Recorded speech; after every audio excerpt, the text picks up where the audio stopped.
What if I were to tell you that you don't need to robotically affirm all day long, 24/7?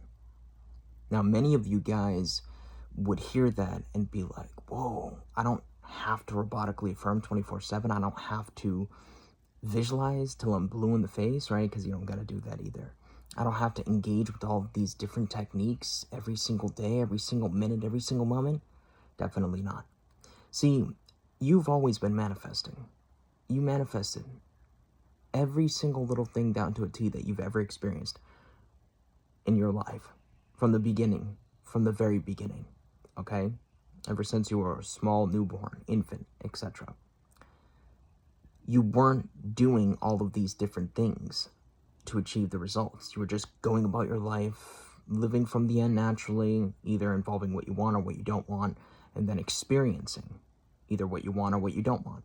Now that you're involved with this consciously, we're attempting to make a conscious effort to experience the things that we do want. Now, sometimes as part of the journey toward self-fulfillment, getting into that space of confidence, trust, faith within ourselves and our ability to manifest consciously, and all of that great, beautiful jazz, we may engage with techniques and we may engage with different routines and whatnot to achieve that.